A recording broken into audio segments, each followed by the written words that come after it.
everybody. I'm seeing some familiar faces from earlier panels. It's good to see you again. Hello. So our panel is going to be helping you create and bring out the character of your fursuit, and really how to project emotions, how to project an attitude, and really help your fursuit stand out. Now, before we begin, how about we introduce ourselves? I am Rebecca Sharpe. I am Kira Tora, aka Money. I run around as a dog, despite the tiger inside. Anyway. Okay. Hello. So how long have you been fursuiting? I've been suiting for probably about 5 years or so, 4 or 5 years. But I've been doing a lot of physical study, emotional study, a lot of mostly animalistics. So I think what the big thing is, my train of thought just lost. That's okay. Well, I've been fursuiting for, I think, coming up about 3 years now. I kind of inherited money from a friend of mine, from that guy there. I put a lot of sweat equity into it, but I have, obviously I've been studing for 3 years. I've also done professional gig as an Easter Bunny last year and might be doing it again. I'm not sure yet. And I come at suiting from a different, almost more formal kind of thing. I took mask and stage movement courses when I was in college studying theater. So I've been applying some of that to my technique whenever I suit, and I'm going to cover some of that. I won't go very in depth because there's a lot to it, but I will cover. We do have 2 hours though. We do, but I don't know if I can ramble about that topic for. I'd probably go more than 2 hours if I did that. So, but yeah, we'll cover some of that, and we'll kind of combine our different approaches to fursuiting, and I think it'll be a good panel. Don't die on us, please. Sorry, I swallowed a little fur, I think. That happens a lot. My fur's just shedding. Okay, what's a couple big things right off the bat that you notice that help particular poppy furs stand out? What's some things? What was that? Speakers. Okay, so sound effects. What are some other things? Constantly moving. Very mobile. Yes. What other things? What's some other things? Gestures indicative of their animals. Okay. Yes, good one. Improv. Improv. Yes. What else? Anything else? Good looks. Okay, I'm going to hit on that right now. You can have the most adorable as hell suit, but if you're just standing here like this, Yeah. your suit is just going to be lifeless and dead. Yeah. But if you're being all, hey, how are you? I'm full of life. You're going to catch people's attentions right there. You should be wearing the suit. The suit should not be wearing you. Especially, basically, if you do not take advantage of what the suit, especially if you made it yourself, if you come up with this character in your head and it's alive and you've thought about this for so long and now it's, real and made out of foam and really, really hot fabric and stuff, then if you don't make use of that, then you pretty much pay thousands of dollars for a, pretty much what amounts to a t-shirt and jeans. That is really warm. A really expensive pajama. Yes. A very expensive one, yes. So what are some different aspects that you can really start hitting on? So we've started on movement. Movement's a really important thing, but you also have to account for your limits as well as your species that you're portraying and your character. Because you could have a rave sloth. Sloths aren't like this. I remember seeing a sloth character that literally, it took him about 5 minutes to go from here to here because he was so in character. He was just like,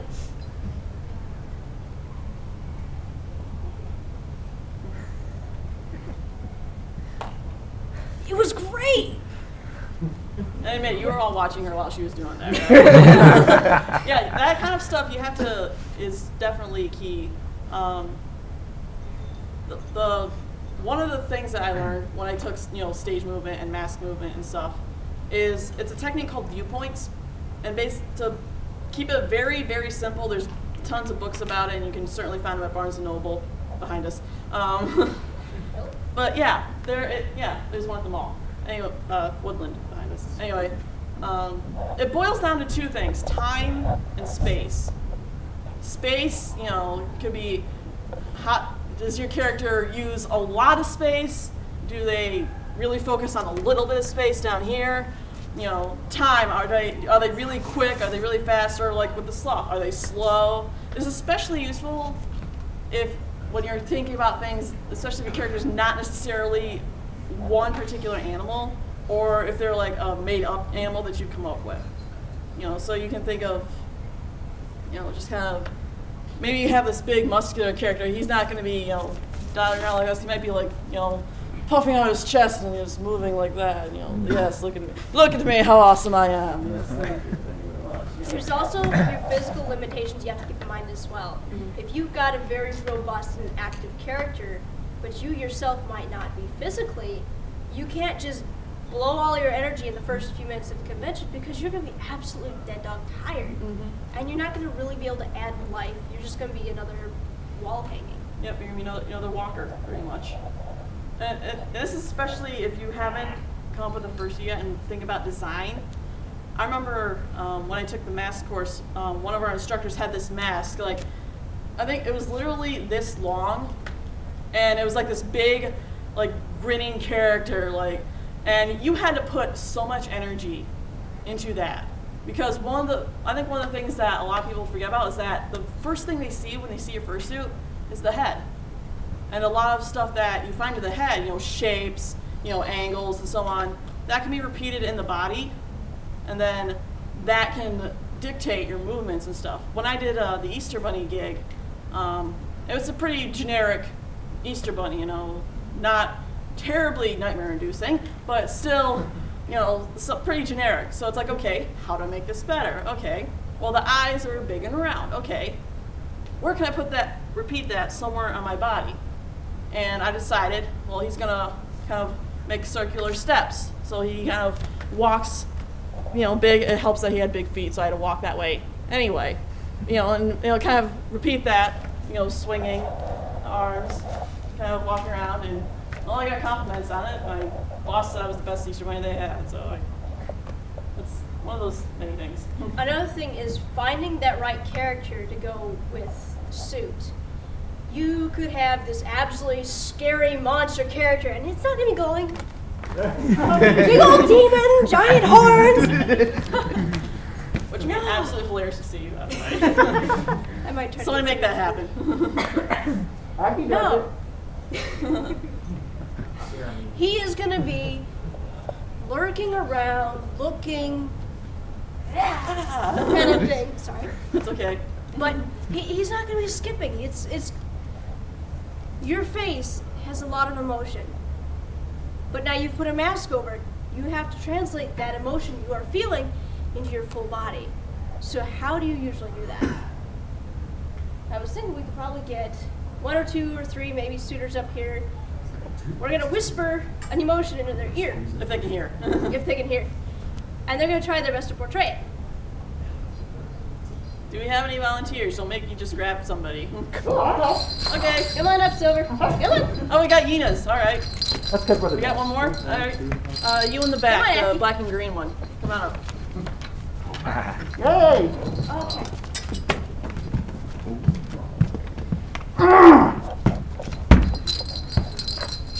Okay, I got one better. Do the emotion, but don't make any sound. That's actually... What is it? What's the emotion? Yeah. Angry. Angry. Okay. Tantrum. What was he doing to portray anger? Stomping his feet, Stomping, throwing his kicking, hands. hunched up his shoulders. That's, think cartoon character. Aggressive gestures. Do you remember all of those old cartoon characters, everything else?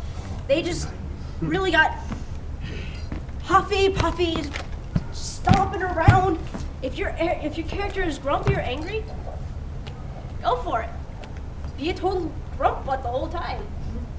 Who's next in line? Did you give him one? No, I haven't. I'm going to leave that up to you. So. It's a movie. Reasonable. It's a book. It's a movie. Do you have one left? You're not confused. You said it though. Can't say it out loud. Dear, come over here.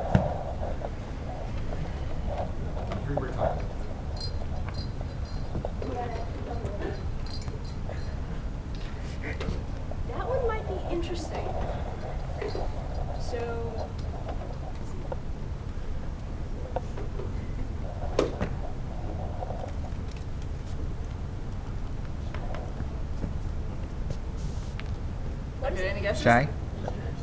Sick. Mischievous. Too much tequila. He Exhausted. upset. Too soon. Too soon. Sad. That's sad. Now, Someone changed the description. why would you say sad? I said upset. Oh, upset? That works too. Oh, sad, upset. Same thing. Okay, we're done here. It's tough to think of emotions on the spot. I know it is. It's just like, This is why I didn't do improv. Do kind bluebird. oh, What?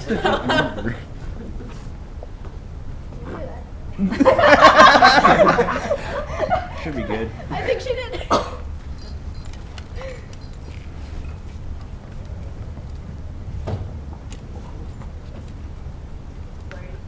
Flirtating.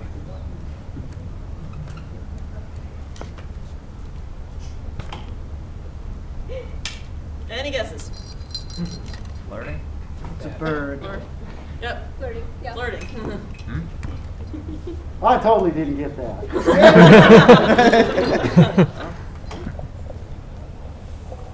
Guys don't make signals very well. Yes.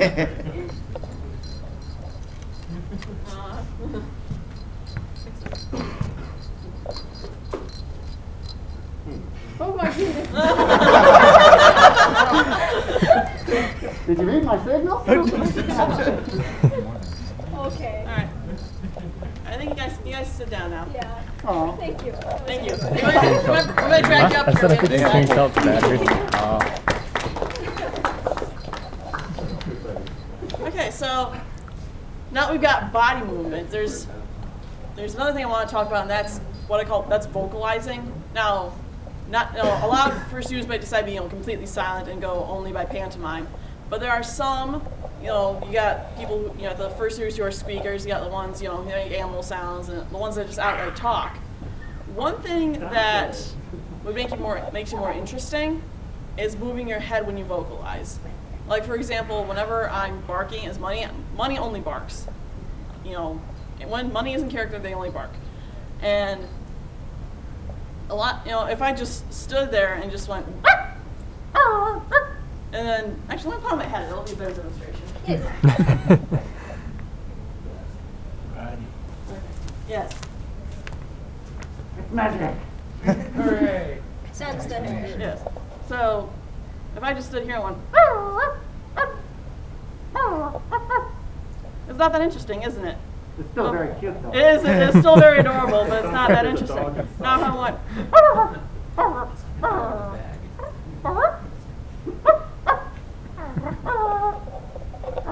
I do want to say something. Squeakers can be very cute if used properly. Now, if you're just going squeaky, squeaky, squeaky, squeaky, squeaky, squeaky, you're gonna drive the whole con nuts. Squeaky sitter. What if you do it properly and not over excessively? I watched a very cute squeaker fight.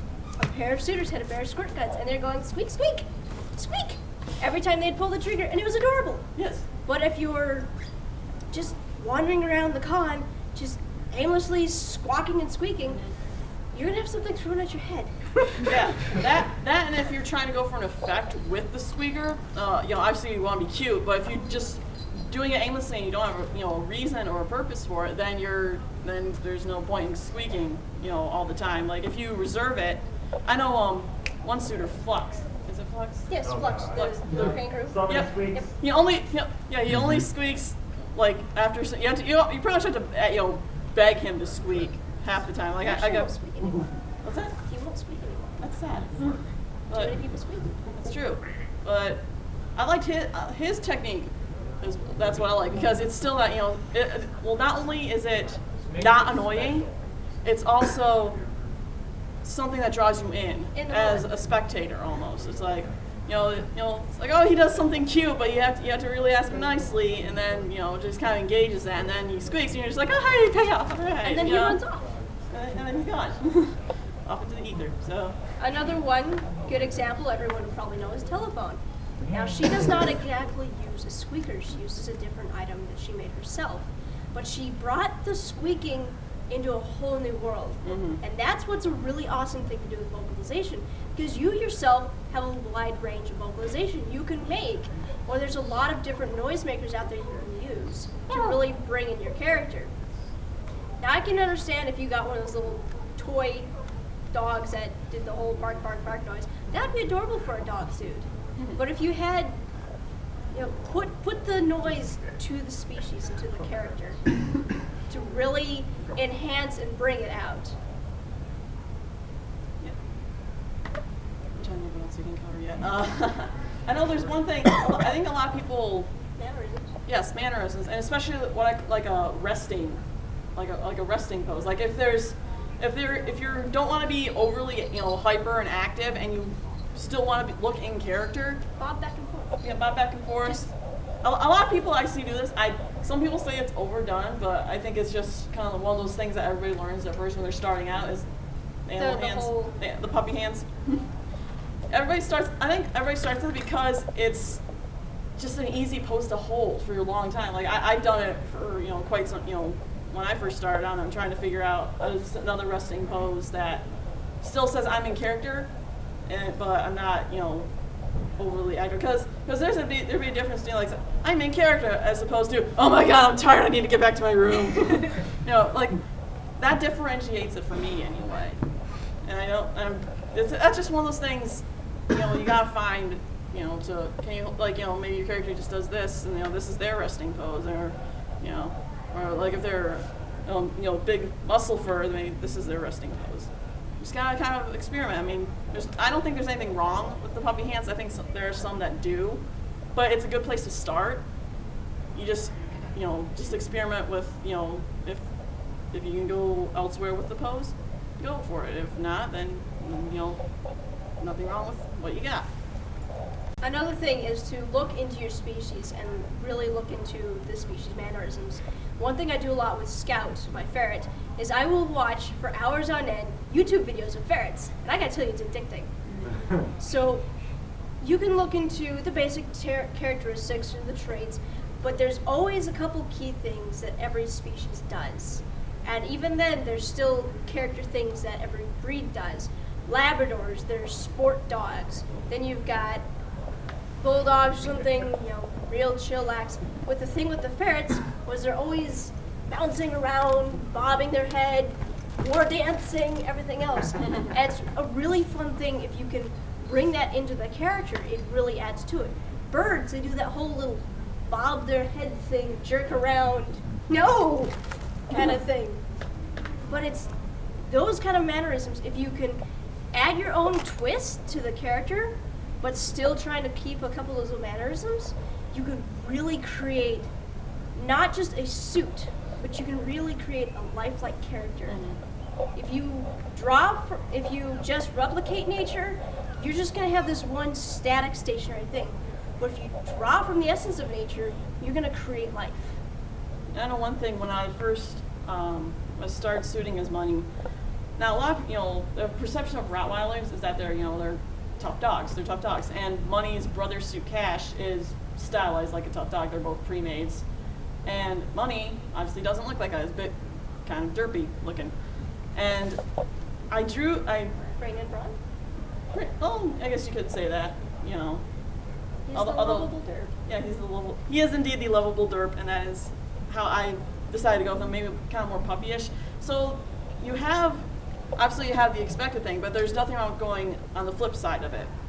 So I actually draw some of almost like the spirit of Money from an actual Rottweiler that I knew. My former landlady had this adorable Rottweiler named Mia, who was one of those dogs that thought she was a lap dog, which just always had I'm 200 pounds. Hold me.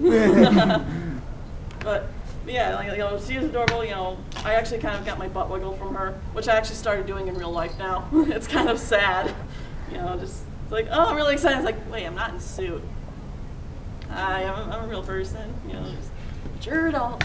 But so there's nothing wrong with just experimenting. I think that's pretty much what it boils down to eventually. You know, you have the things, you pick what you like from, you know, from nature, from, you know, stage work, from whatever your background is, and then you come back around and you're like, okay, this isn't working for me. I'm stuck as a character. What if I flip it? Does that change things? No. If not, then maybe I turn it on its side. A lot of things you can do. Put your suit on, stand in front of a mirror. Oh yes. Interact with yourself, pantomime with yourself, figure out different things you can do, what's cute, what's not. Hey, this looks like I'm about to rape you. This looks like I want to hug. Yes.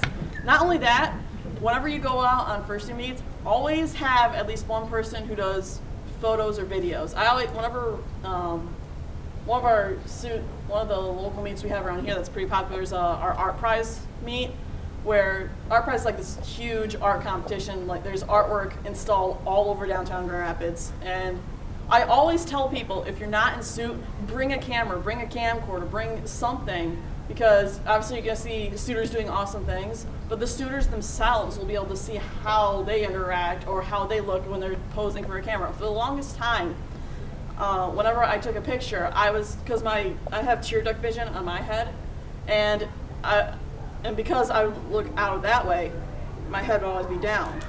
And I had to remind myself to look up like this. That way the face looks more straight on as opposed to being angled downward. And, you know, video also helps. It's like, okay, you know, I can see that I'm not really active in this thing. You know, what can I do different? It's a lot of critiquing, and normally I hate seeing video of myself, but it's different in a fursuit because it doesn't seem like it's me, to be honest. So, Do we have any questions so far? Bueller? I saw a hand pointing. Anything? Anything? Yes. Like, when it comes to mannerisms of your suit, like, if your character is like a hybrid, should you take from both animals? Absolutely. There, you know, if you Do what you feel is comfortable. Yeah, I have actually have a character that I want to get a first made of. It's a hyena dragon hybrid. Woo, woo. Yes, and I'm really excited. And you can always take from that, but you can always go almost more anthro. Like I feel like there's some characters that act more human than they do animal, and my character Fossey is one of those. But you can totally take from both and figure out what works better. You know, like if you're got like I'm trying to think, like what is your character, by the way? Fox cat. Fox cat. Okay. That's so actually a pretty easy one to work with. That is a pretty because the easy one. Volpine's very similar to the. Yeah, exactly. I mean, you know, if you might say, okay, you know, maybe you take mannerisms from a standard fox, but maybe your cat is related to Grumpy Cat somehow, and you're maybe a bit more of a grump. Like the Yeah. whole like cats are Yeah. attention whores kind of thing. It could be, yeah, that could be it too. You know, just, you know, just again, you know, always, you know, experiment. Don't be afraid to change something just because it's, you know, not working for you, and don't be afraid to say, oh, I'm part fox, so I have to act like, you know, someone who has just a fox character. Make it your own. That's, you know. So the whole point of it is helping you really come out of a shell, or just present some part of you having fun. So a lot of people use fursuits to help get past a social mask, or they help try to show something that they normally would not do. I know a lot of times in fursuit there have been things that I've just got out and hugged somebody and randomly everything else. In person, I probably wouldn't have generally done that. But over time, it's actually helped me relax, become more open, and it just really makes suit a lot more fun. Oh, yeah. Another thing, age groups. Yes, absolutely. Yes, absolutely. I'm glad you brought that up, because that reminded me of something very important. Because we're going to start with children, because they're the shortest and hardest to see half the time, unless you have a good handler. Or you can hear them coming. That works too. That's or always if you helpful. accidentally knock them over and you feel them crying. But what I like to do, if you see a child, let's say for example, you know, they're kind of a little bit in the distance, or like they're with their parent or something, I always wave first, because when it comes to interacting with like the public, distance is your friend. Because, you know, you wave first, and, you know, if they ignore you, they're just like, okay, you know, move on, you know. If they wave back, you know, and the kid starts coming towards you, I always get down on their level because, one, you can actually see them if you're down on their level. Two, you're able to kind of, it's more real for them in a way. It's like, oh, you know, sometimes it freaks kids out, and that happens, you know. But you go from this giant imposing monster fur thing that's standing over them to, oh hey, I'm right at your eye level. Oh, is this too scary? How about this? I'm harmless. Hi. Yeah, you go from towering scary monster to, you know, a giant cuddly thing that you can hug. Living stuffed animal at that point. It doesn't matter what suit you're wearing. It also depends on the child. I've worn cuddly things and scared the tar out of little kids. Oh yeah. Or I've worn something absolutely terrifying. Like if anybody's familiar with Aki's Vitelli, he's got really long horns, snarly teeth, snarly face, wide-out eyes. I had a little girl toddle up to me and stick a sticker in my mouth. And she's just like pawing up, and he's like, she wants to see the world, but I crouch down, I cock my head, and she's like, oh. I'm just like, oh my gosh, it's a sucker! I've had kids do that. You know, especially when I was the Easter Bunny, I had a kid come up to me and, you know, give me a bag of carrots because I was the Easter Bunny. It's like, Easter bunnies eat carrots. So it's like, you know, just take it and, you know, put it aside and have a snack at break time. But, shoot. Little kids can absolutely make your day. I remember we were going to an event one time, and there's suitors that will talk, there's suitors that won't talk, but there are sometimes that it's just very appropriate to talk. And I remember I was at a fairy convention, little fairy outing, and I had Trooper with the little tutu and wings on, no harness. And I was dancing around, and had these little girls and the little wings and everything else dancing around with me. And this older boy comes up, he's like, "You're not a real dog." And I turned to him like, "You're right, I'm a fairy dog." Mind blown. It's great. Oh yeah. Another thing to bring up, especially like with kids and stuff. Groups of kids. Oh my God, yes, groups of kids. This is where your handlers can be the life or death of you. Because the minute you have, 5+ kids. One kid alone, no courage whatsoever. They will run the other way. A pack of them, little demons. They will eat you alive if you're not careful.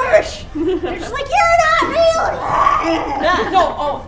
That actually happened because I wore money to a. What? Oh, I'm sorry.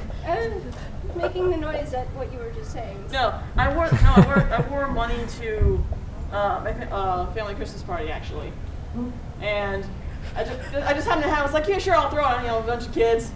I had kids kick me. Oh, no. I think there was one kid was like, because most of them were old enough to like, somebody in a costume and stuff. But there's still like that one kid who was like, "Hi, Puppy." And I was like, "That's why I put this thing on, hon, just because of you." Kids like that. And that actually happened to me when I was the Easter Bunny too. It was like 4 kids, and they were all like elementary school age. Started kicking me in the shins. I'm the Easter Bunny. They're kicking me in the shins. And the photographer, because normally we have 2 people, like one person as a photographer, one person as pretty much like a handler, more or less, moderating, make sure things don't happen. We were only down to one person, and that person was trying to negotiate with the dad who was trying to, get a discount and stuff, and kids wouldn't stop kicking me. I had to try to get off, and the stories I could tell. Fursuit story hour on Sunday. But yeah, yes, that's definitely something, because, if you have to walk away, do not be afraid to walk away. And, even if you have to ruin the magic and yell for a handler if they're distracted or whatever, your safety, and especially the kids' safety, is important. Yeah. Which actually reminds me, if you're taking pictures with a child, I've had this training, I know. Keep your hands where they can be seen. Yes. Always. Always have your hands Yes. be seen. Do not, if somebody tries to hand you a kid, do not accept. Mm-hmm. Do not accept a baby.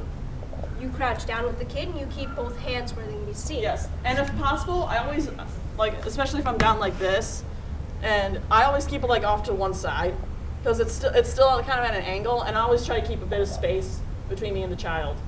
There's always those parents that try to accuse the fursuiter of mishandling their child. So if your hands are where they're seen, there's space, there's no accusations made. Right. You always want to be sure to watch out for yourself. Oh, especially guys, I know this is going to be really important for you. Well, if you're hitting the family jewels, lawyer, then doctor.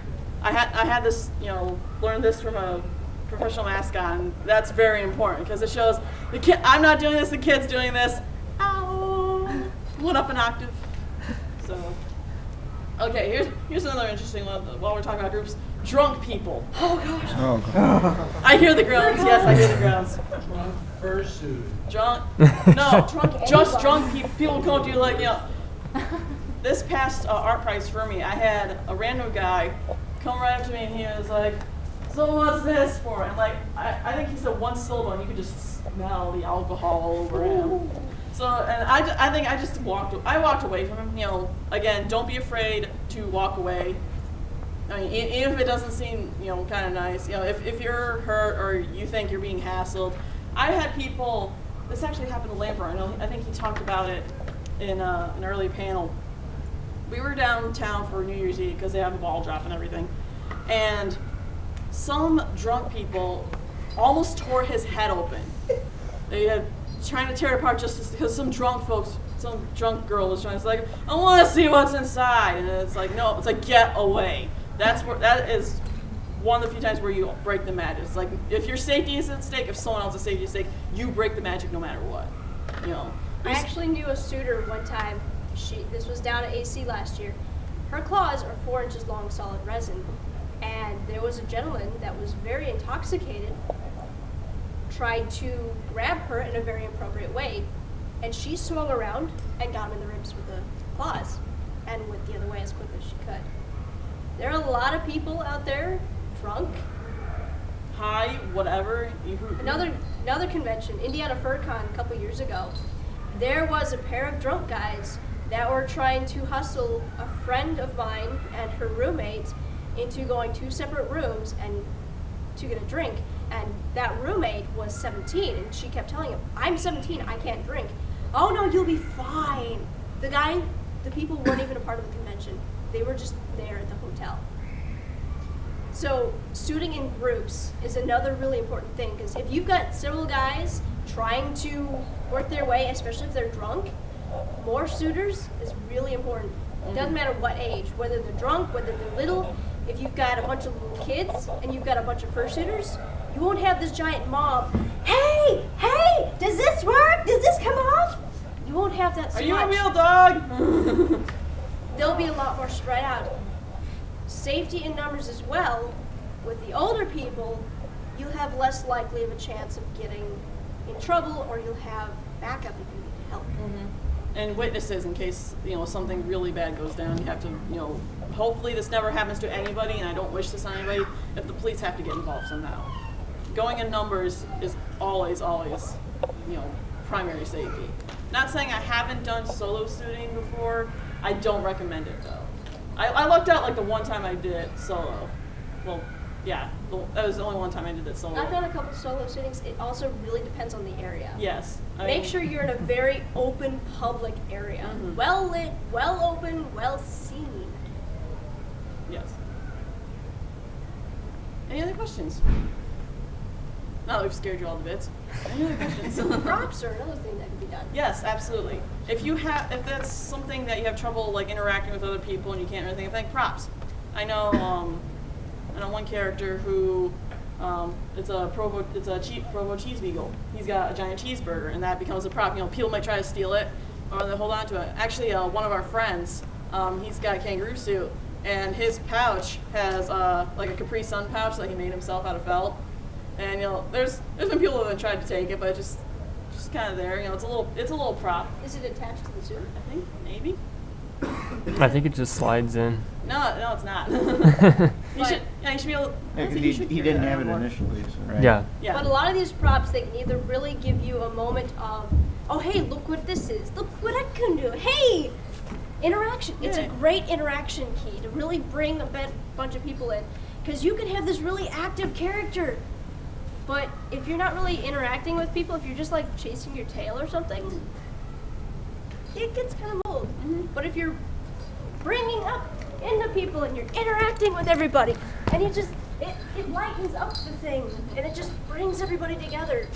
And if you're bringing everybody together, it makes it a lot more fun. You never know, if somebody's having a really bad day, just a hug from a fursuiter, or just a hug from a person, can really brighten their day up. Especially, or if you're interacting with them and you bring them in, they can be having an absolutely miserable time at the convention. You might have just made their comment. You never know who's going to be having a bad day. And honestly, whenever I go fursuiting and there's kids around, my favorite thing, I consider it an accomplishment if I have a kid who is terrified of me when they approach me, and then is just absolutely delighted when they leave. Because that's part of the reason I like fursuiting. Just reactions with the kids. That's not obviously not everybody's bag, but just can't. All the reactions. You may have made somebody's day happy or just surreal whenever you fursuit, but either way, you're making people are enjoying it. If you're enjoying it, you're having fun, you're in your character. That's fursuiting. Do we have any questions or any thoughts, experiences, stories? Yeah. Oh boy. Well, we'll start over here and we'll work our way across. I was wondering what ideas or recommendations you had for different types of, you talked about suitors, or other ways to change your voice or vocalize. I've seen different things, different ways to change. Some people use like a bird whistle or something. I don't know. What are your If you go into a hunting section of any cabela's or anything like that, there's a large, wide range of mouth calls. Double reed, triple reed, split reed calls for elk, turkey, deer, goose, all sorts of just a wide range. And you get with those and you can either purr, chirp, just make different vocalizations and open up a whole new world instead of just the basic squeak. Yeah. Silver, you had a story? Oh yes, Andy FurCon last year. I met a wonderful person just sitting out front, and actually she was a part of the convention, but she wouldn't even wear a badge. She had this terrible experience, like one of her friends was a fursuiter, and when she had just gotten into the furry world, scared her all the time.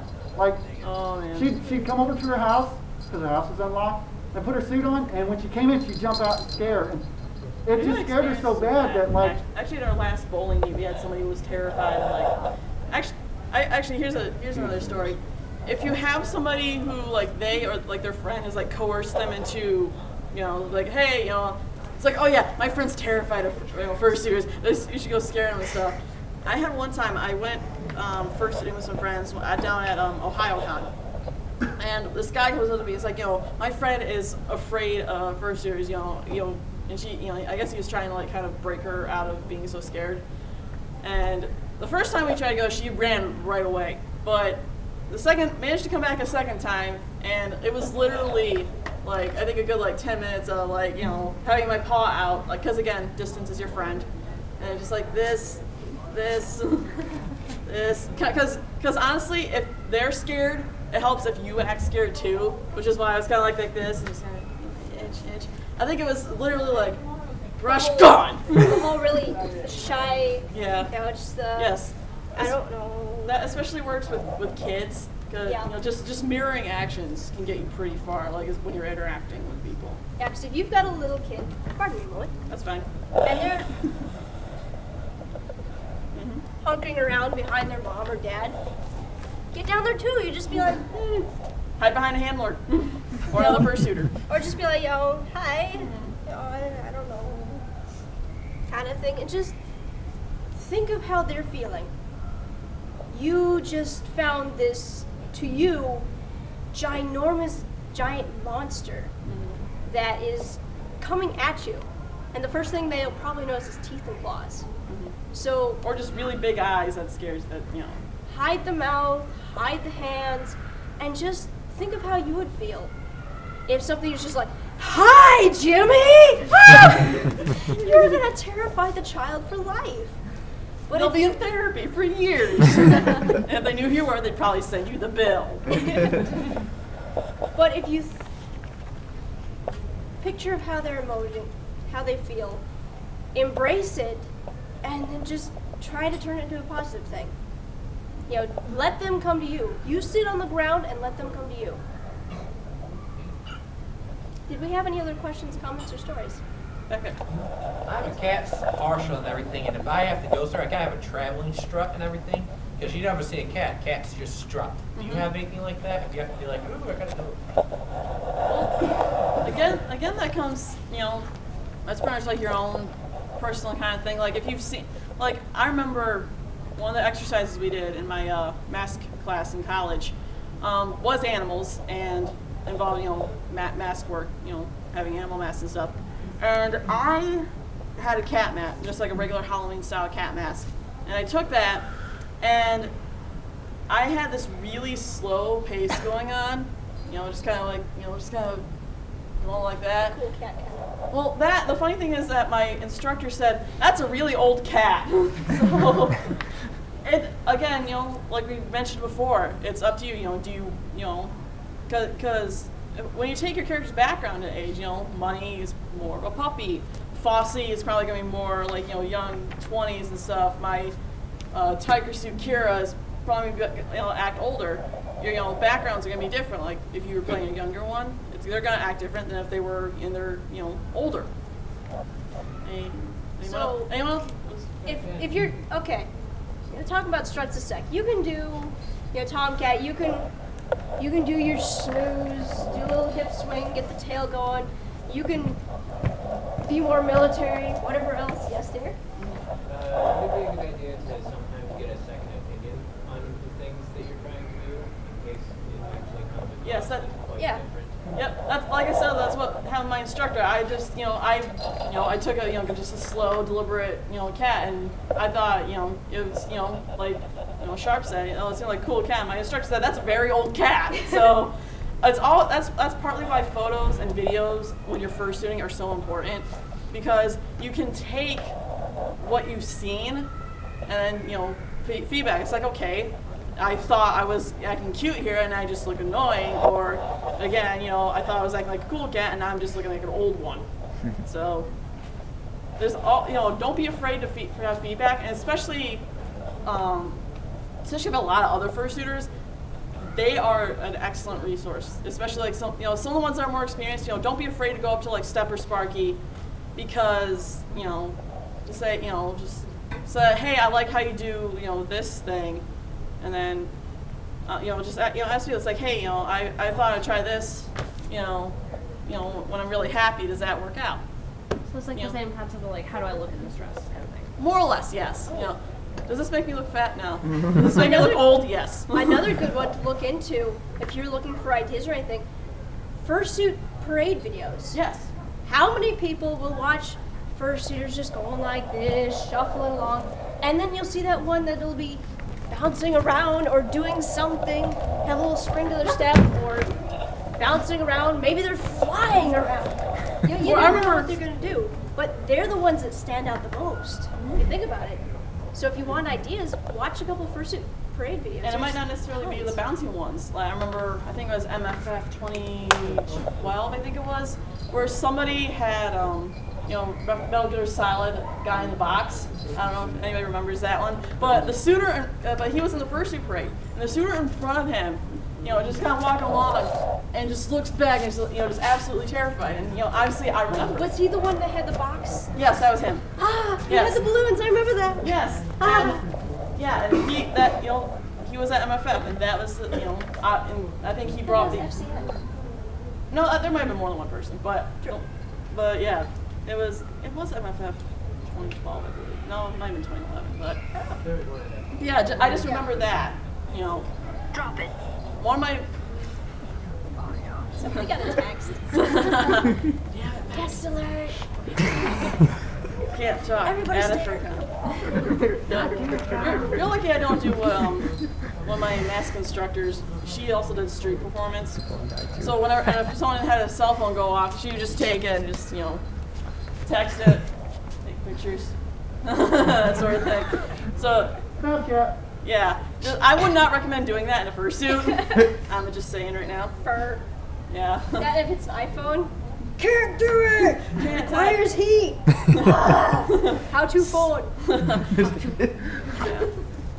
Any other questions, comments, stories, observations, experiences?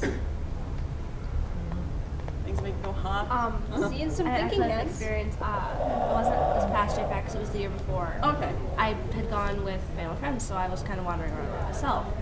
I don't remember what, I'd run into an old friend and I was in a bad mood. So I was Fursuit, I don't remember who it was anymore. They just looked at me, took like one look at me, hugged me, and then walked away. And it was one of It's a those hug like, it made my day. Hug and run. I like that.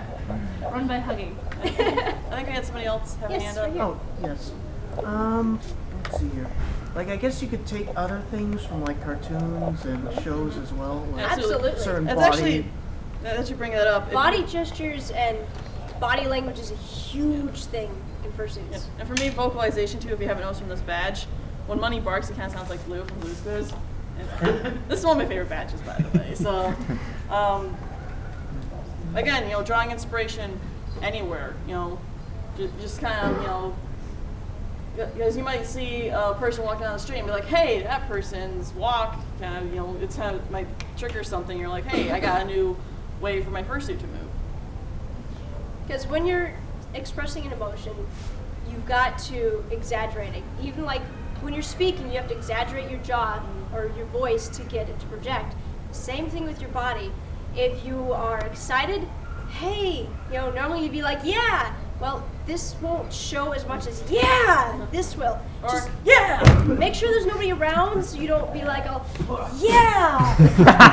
That would be a horrible thing to do. Hey, slapstick. But just think of your emotion and exaggerate it by tenfold. Give it a monster. Give it a monster. Give it Get an energy drink. Let it go. yeah.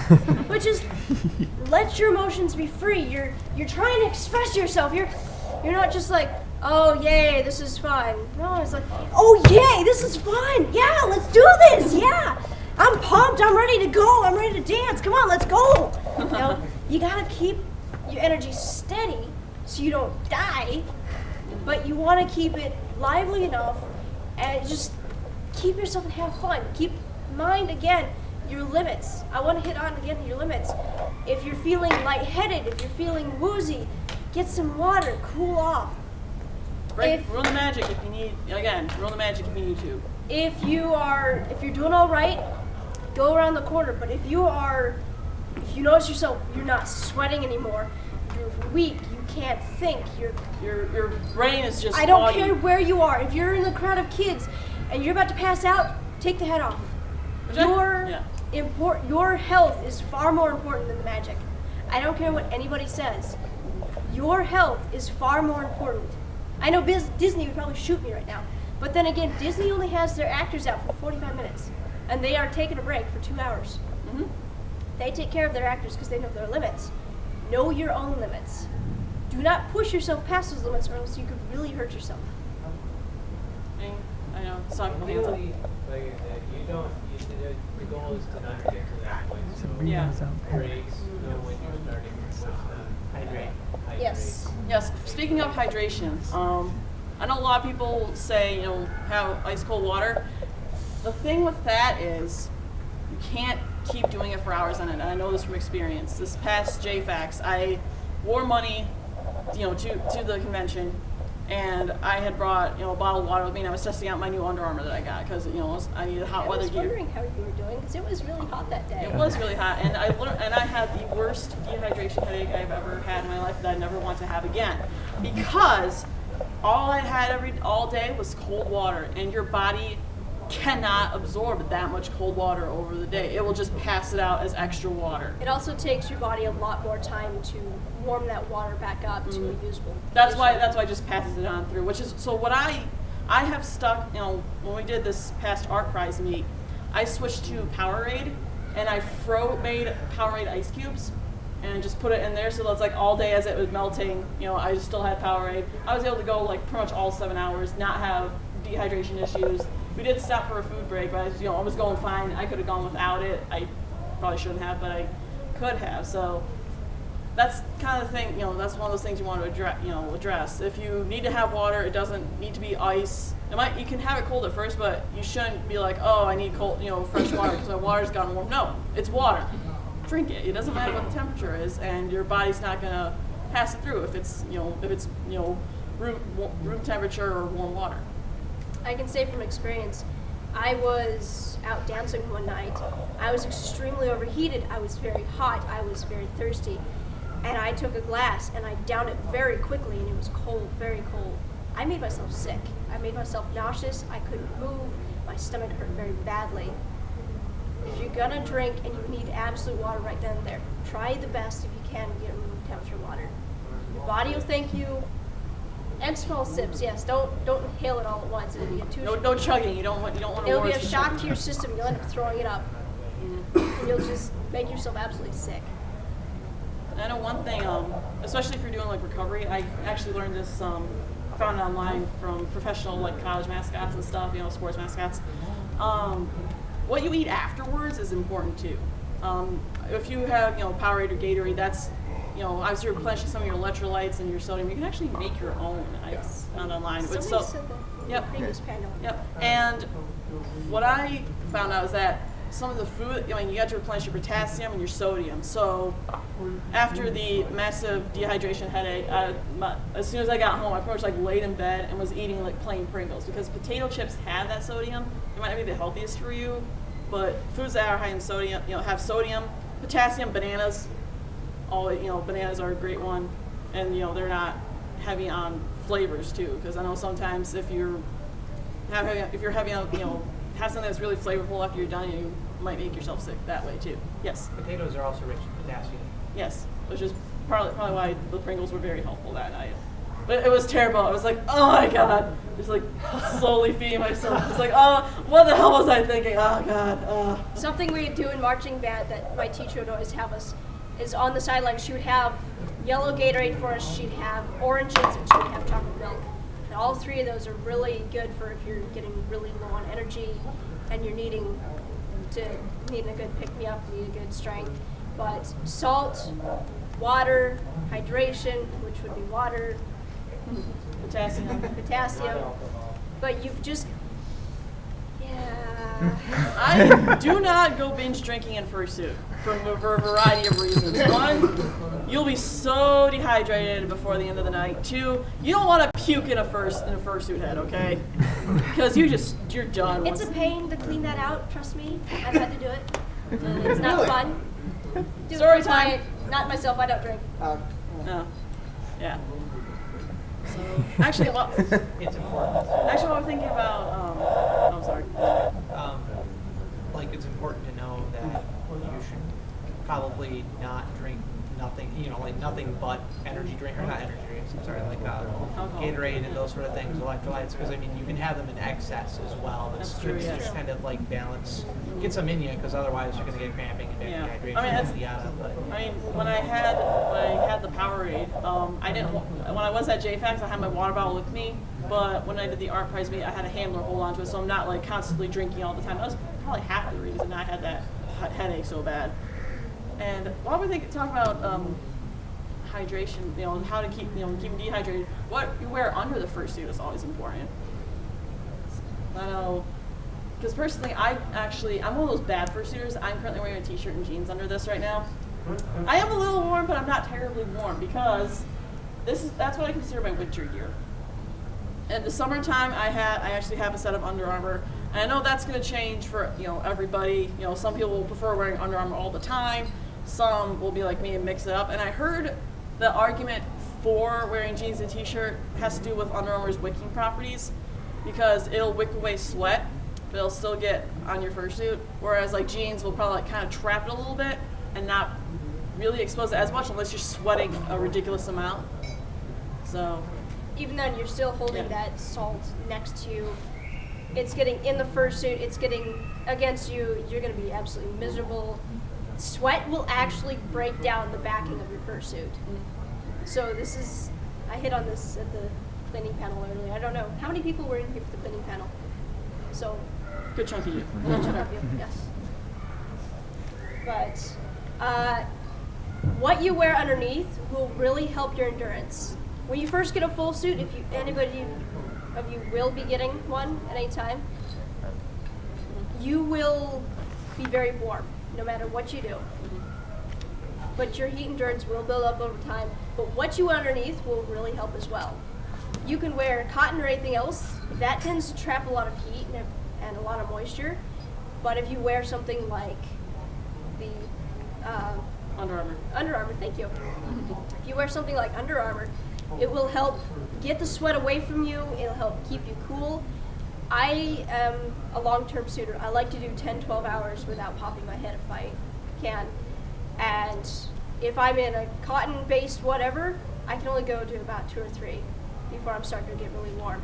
If I'm in a proper gear underneath, I can go 10, 12 hours plus easily without trouble. And they actually make, I mean, depending on how much you're willing to spend. They do have cooling vests. Yeah, well, I'm not talking about, they have Under Armour that is like, they call it like cool stuff, like they, you might soak it in cold water and it keeps you cool longer. But yeah, cooling vests. I have heard arguments for and against them. I wore one when I was the Easter Bunny, and they were all right. I mean, I didn't really suit as the bunny as much as I would when I wear money. Actually, fursuiting as money got me the job, but anyway. And they are useful, but at the same time, I've heard the argument that if they're cold for too long, it affects your core body temperature, and you're more likely to get sick that way. So it's kind of, obviously doing your research. The ones I had were just like just straight standard vests, and there were ice packs that went in the front and the back. Sometimes they weren't always frozen by the time I got there, so it might be just the back or just the front. The new cooling vest is actually kind of a refrigerated system, so it lasts about 10 hours. Those are more expensive, but 400 and some odd, that's what. Yeah, I think the ones I had were closer to like $50, $60. So it's again that's up to you. So that's up to you if you want to go with the cooling vest. I generally don't, because it'd be kind of obvious. I generally would say if you haven't commissioned a fursuit yet and you know you want to wear a cooling vest, then you should, obviously when you make your duct tape or take your measurements, account for that. Because otherwise, I remember I bought one of those camelbacks just to see kind of experiment with hydration. It wouldn't work with Mike because it may turn Mike into a hunchback. Put it in the chest. It would be more of a proud chest. Yeah. Maybe. I haven't really thought about that. I don't really. I got maybe half an inch of give between this, so yeah. I guess some other things is if you're just starting out fursuiting, is the general hand gestures for pictures or anything else that you're interacting with another suitor, interacting with a photographer, something like that. Because there's the usual general hi, bye, but there's the hey, I want a hug. I'm excited to be here. Or there's the more important, I'm getting hot, please get out of my way. Yes. If a fursuiter is getting overheated and you see them doing this, no, they're not saying, yeah, come to me. If they're wanting you to come, this is, I'm getting overheated, please get out of my way. You don't go, wait, I've got a picture for you. Wait, I don't, you hang on. Fursuiter down. That's all happened. Within a fursuit, I think Kage had measured Cryo's head a couple years ago. Cryo has a full suit, but there's a lot of padding and stuff on it. But it got up to about 110, 120 in his head alone. Yeah, I think Yappy Fox, he has a thermal coupling in his, and it'll get to 100 degrees in 5 minutes. So please keep this in mind. If you see a fursuit that's getting very warm, let them move. Heart the Red Seas. That's half the reason fursuiters get priority on elevators, because they might want to go up to the room to cool off. What about tight suits versus baggier suits? Ooh, that's good. You talking about performance or heat? Long-term performance versus heat. Because it's different. I've got a form-fitting suit, and I've got Scout, who's kind of baggy. Right. Has there really been much of a difference? I mean, since I only have this one suit right now, so. Well, I will say this: if it's a form-fitting suit, they're usually a little bit shorter furs, and it's usually a lot cooler. The baggier suits have more air, more room to trap heat inside, so it's usually a lot warmer. Baggy suits, however, give you a little bit more room to move. If it's been tailored properly, you should be able to do just fine. But overall, it really depends on your own limits, I would presume. Because I don't think form-fitting over baggy should do a whole lot, unless it's like a really giant baggy inflatable or something. I think what would be more of a factor for heat is padding.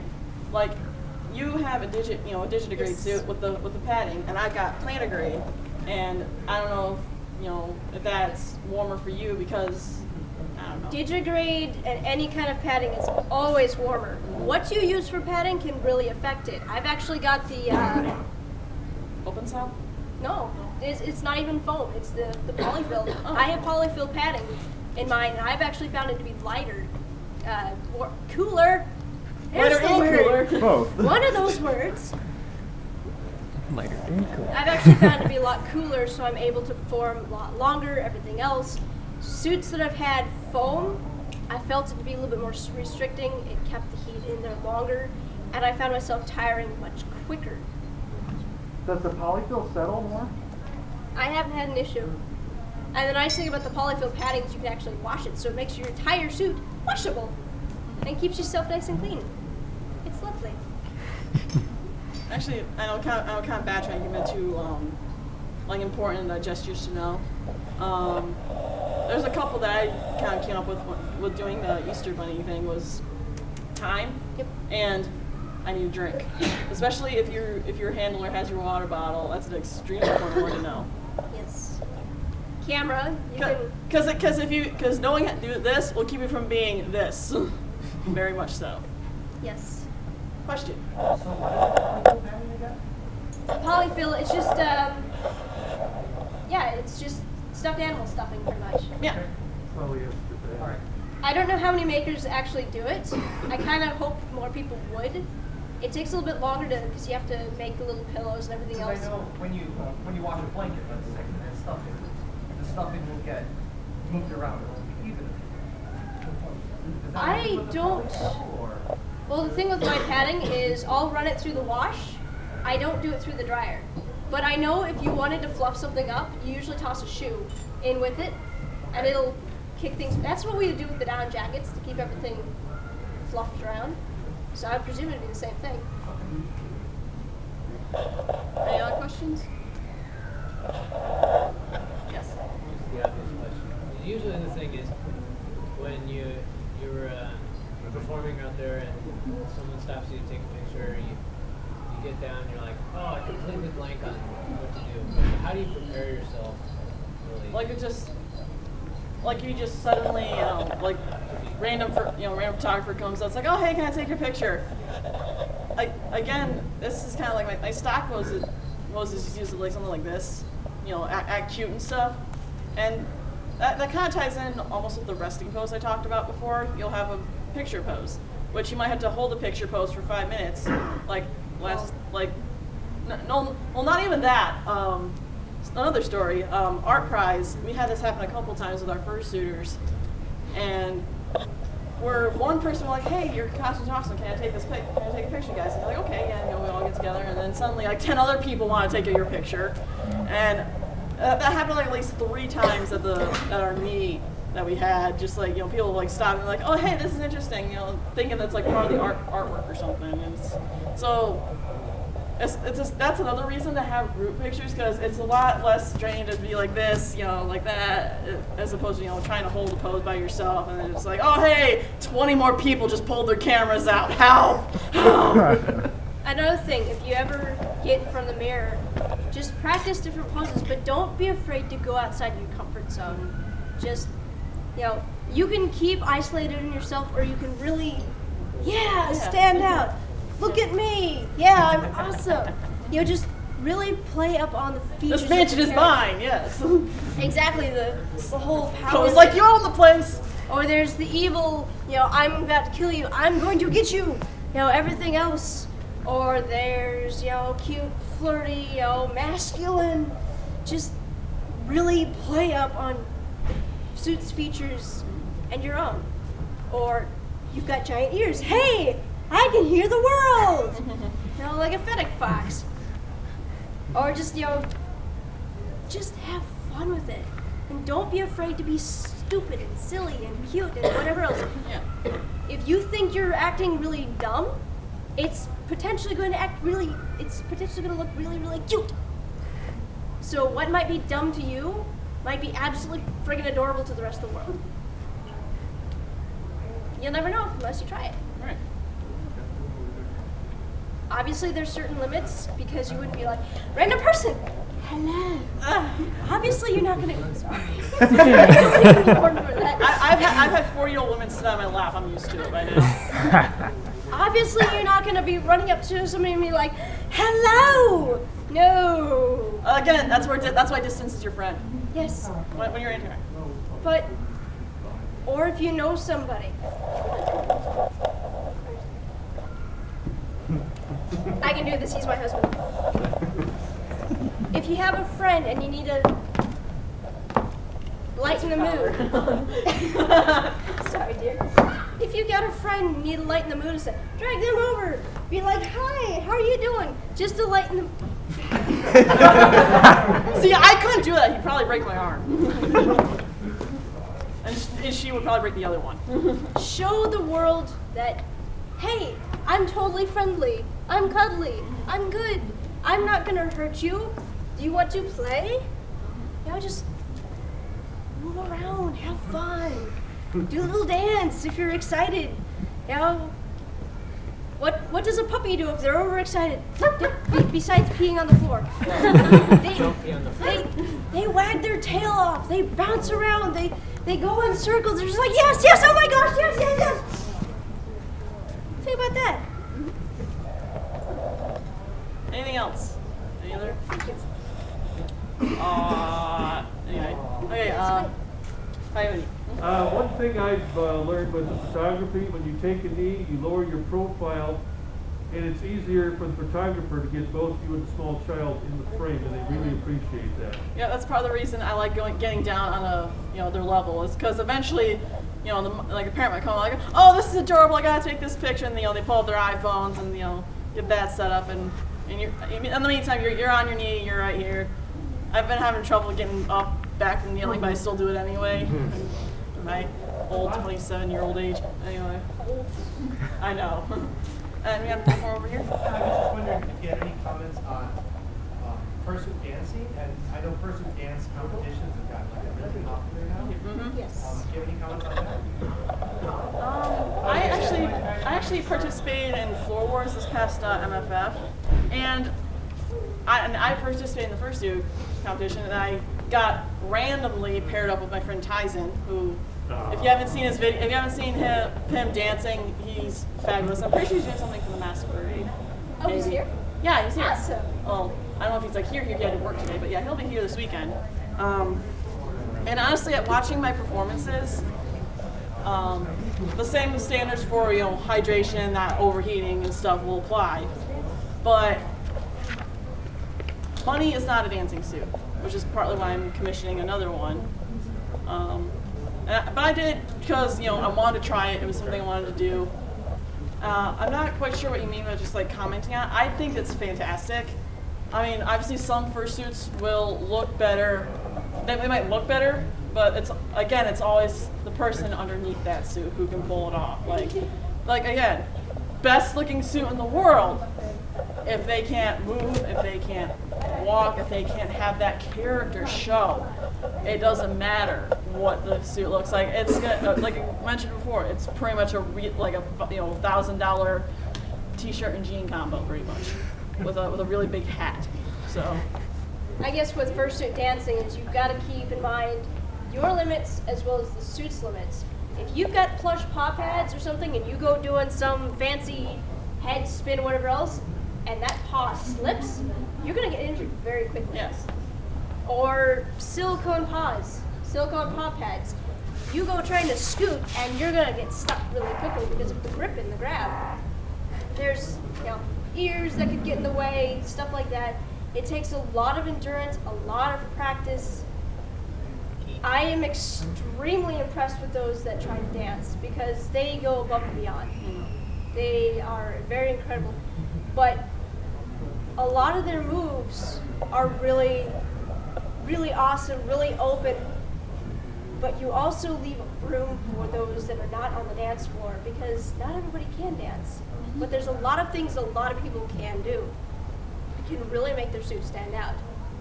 And dancing is absolutely great, don't get me wrong, but if somebody can pantomime some little whatever or juggle in suit, that's another great thing. There's so many opportunities and such a wide spectrum of things you can do in suit that can just enhance your character. Yeah, don't think that just there's one track to being, a live, vivid character. It's not just you have to be a dancer to be an awesome character, or you have to be uber cute to be an awesome fursuiter. There are many ways to being an awesome fursuiter as there are furries in the fandom. Anyone who wants a fursuit and is able to really bring that to life. It doesn't matter how you get there or what you do with it. I mean, I know Skuro, he'll play an accordion. There's, Ty's will spin on his head. You think about Buddy suits been extremely well loved, and you can tell it. Yeah. But he goes around and just makes everybody feel like at home. Yeah. He's like, "Hi, will you be my buddy? I'm Buddy," and he's just this giant ball of love. Mm-hmm. It doesn't matter what he looks like. It doesn't matter about popularity or whatever else. He's just this. He's going out and just having fun and being like, "I love everybody. Hi, how are you?" He's just bringing everybody in and really involving everyone. I am so proud I haven't lost my voice yet. Yay, me too. I'm trying all day long. Yay, this makes me happy. There's always Oh shush, I don't have to speak to her. All right, any other final questions, thoughts, anything? What? Did you have? Or you just... You're just being excited. Yeah, you just... All right. Actually, before, what time is it? It is... My phone's dead. 6:18. Oh no. Okay. Going for bed. Yeah, I mean, We're supposed to go to what, 6:30? 7. Well, we have till 7, but we can go till 6. We can stop anytime. That's true. So. Do you guys want more thoughts, more ideas, or are you just like, get off the floor? We're done. You talked enough. Dance for us. We can talk as long as they need to. It's like, somebody plays music, we'll all just dance. Yes. Guys, a quick question. Something you never hesitated before, because I'm actually getting my first one, a full grade digi. How long should I try to go the first time? I would say wear it a couple hours. Right. Wear it inside where there's air conditioning. You can even start with just the head off. Just wander around, get used to it, because you're not only getting used to the heat, but you're getting used to giant feet, padding, everything else. Because It's different too. Yeah. Yeah.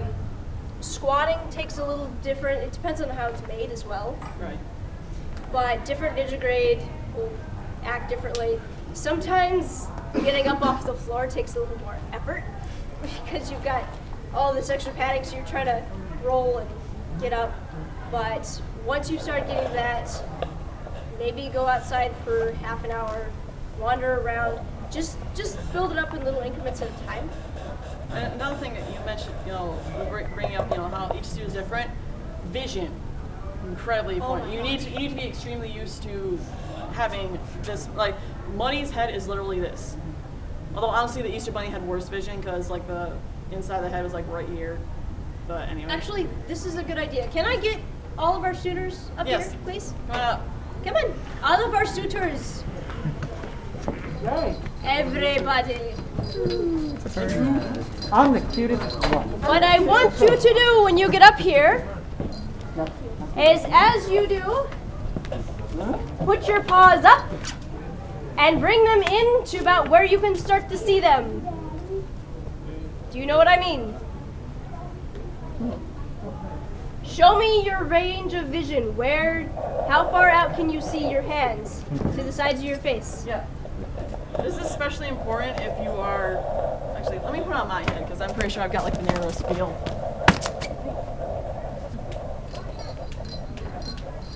Now we've got a large range of vision here, from fairly narrow. Can you see my hands? Fairly narrow to fairly wide out. This is going to vary from each suit to suit, especially between cartoon suits and realistic suits. Realistic suits have a lot less vision because Yeah, you're I- viewing through tear ducts. Yep, this is my vision right here. That's your vision This right is there. literally my vision. Right alongside the muzzle. What? She needs fursuit glasses. This is another thing to take into account when you're around a fursuit and when you're performing in a fursuit, because your range of vision will be about right here and it will be about right here. Think of it like looking through a pair of cardboard tubes, kind of. It's about that same idea. And you will have blind spots on your side and in your middle, And most below likely. and below Above, you too. below, yes. Children are like right here. You won't see Right them. outside your range.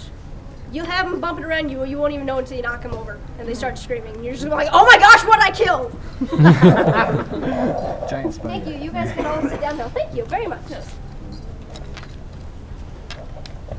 That's another thing to take into account of the amount of vision that you have and the amount of vision that suitors might have around you. So if you're just running around a con blindly, you might hurt somebody or you might hurt yourself. It's a really key thing to keep in mind.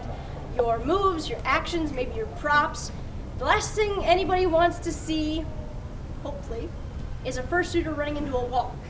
It might be as cute and adorable as hell. And absolutely hilarious if it's not you. Because they'll go wham and fall to the floor. Like the one time up in that was the tree though. Oh gosh. I was a werewolf on a werewolf movie this past September called Dogman 2, Wrath of the Litter.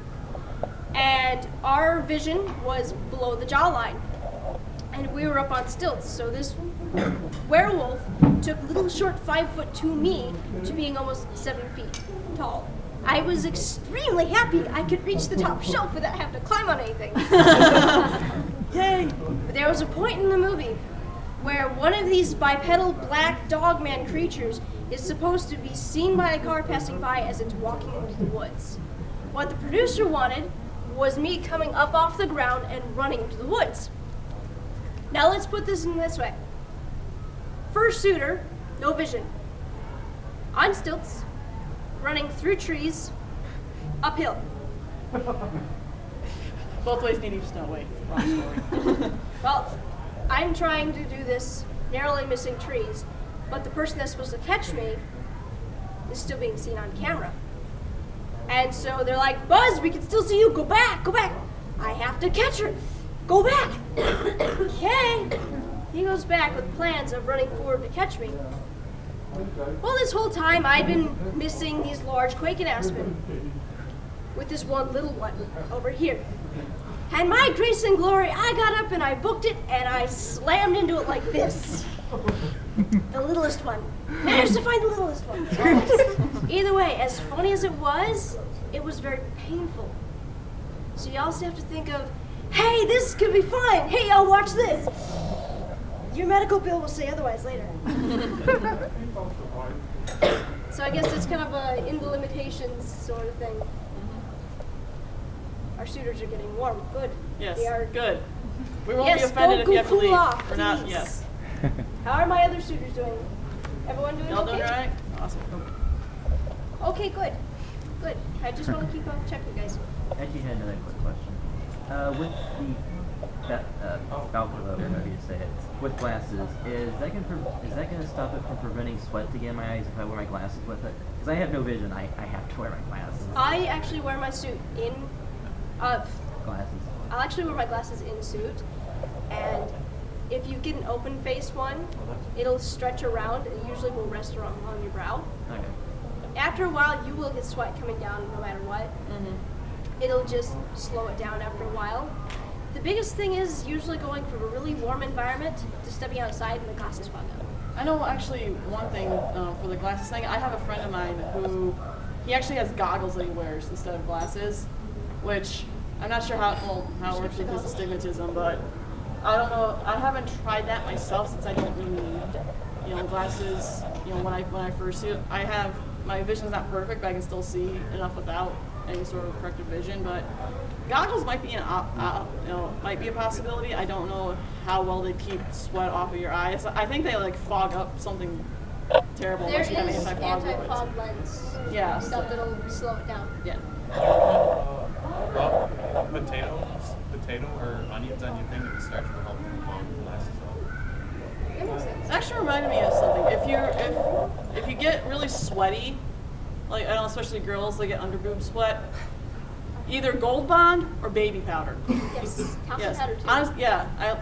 I honestly, in my tote, I have this little $1 sample size of baby powder, and that thing got me through Anthrocon really comfortably for sure. I think it got stolen by my roommate too. It's This like, will I just account for pretty much anybody. If you're a little bit more fluffy of a person, go under where it's gonna be heavier sweat.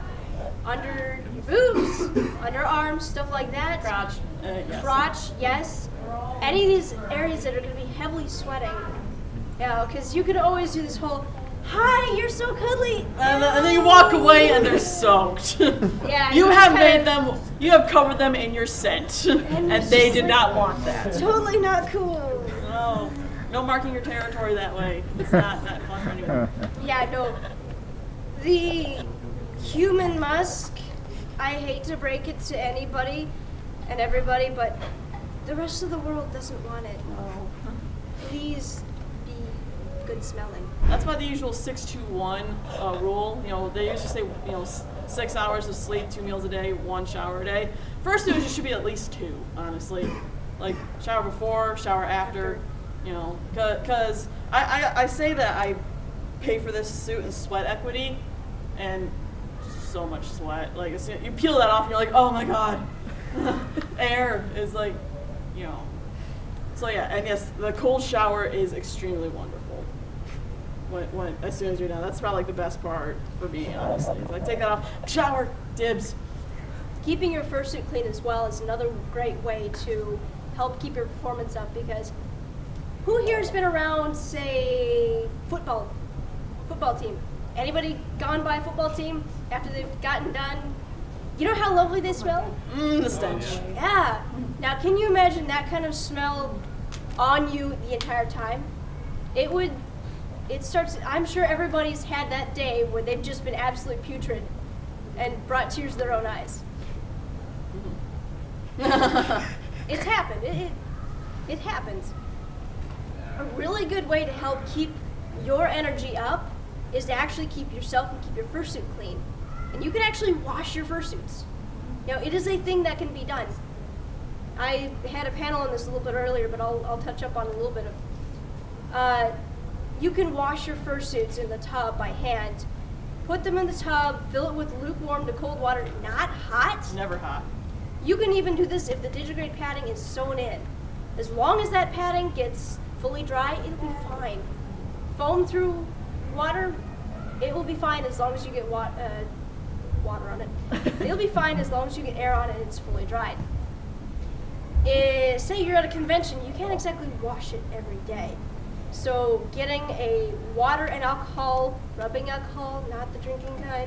Actually, sorry to interject, but Meijer, if you actually go to the pharmacy section of Meijer, this is what I have in mind. They sell, because the concentration you want is like 70% alcohol, 30% water. They actually sell that in the pharmacy because people use it on cuts and stuff, and it's like $3 a bottle if you get like just standard Meijer brand. And if you want to add a little scent when you spray off your suit, you can put like essential oils. Yeah, essential oils like mint, roses. Oranges. Oranges are a really great one. I've got one that smells like oranges and cinnamon. It smells kind of like mussel. It's fantastic. Yes. It's absolutely great.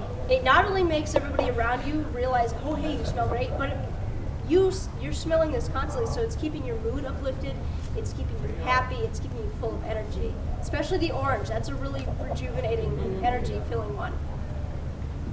But spray, mix it in a bottle, spray your suit down lightly, hang your suit up. Don't just be like, zip, throw it in a pile, get it in the morning. Because it'll smell nasty, it'll be wrinkled, and it won't be dry. It's especially important to make sure your suit is dry when you pack it up too. I heard a story of one person who put her fursuit in a tote and it was still kind of damp. She opened it up a month later, there was fungus all over her fursuit.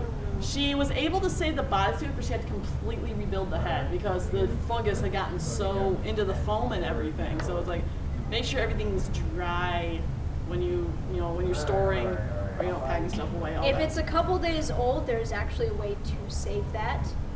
I had Trooper over there out one day. It was that fairy festival, and she was absolutely sopping wet. And I came home, and I took her off, and I got out, and I took a shower. I was bad. I completely forgot about the head. A couple days later, I picked her up, to handle her, and I could smell a slightly moldy, musty smell. Normally, I would recommend spraying lightly down on the inside of the head, but sometimes you need a little bit deeper clean. So when you've got that, you can take rubbing alcohol and water, put it on a washcloth. You can wipe it down, or you can even leave it inside the head for a while, but put it on the fan afterwards. Wipe it back down so you're saturating that first little bit, half-inch layer of the foam, and stick it back on the fan. But make sure it's fully dry. And I did that. She's perfectly fine now. There is a way you can save it if you catch it early enough. After, month or more. If it goes too long, you are risking black mold in there, which if you bring that in, it's very toxic, very deadly, very, very bad for you. Don't. I don't care if it's your absolute favorite suit. Again, your give it the health Viking is- funeral and save it for a new one. Fill it with tannerite. Yes. I just wanted to add something. They sell desiccant packs where. Oh yeah, I've seen those. Yeah. My mate keeps it in his fursuit container, so any moisture it pulls it out. And it's really a good idea to keep one of those. You see it with like a beef jerky or the other packs. Keep some, Yeah, it's really a good idea to keep that with it. So they're having music. I don't think are being picked out. Good music, not crap kids music. It is. Alright. So, any last minute questions? Anu? Alright. Thank you guys for coming. I'm glad that you for your questions, all your comments. You guys know your stuff.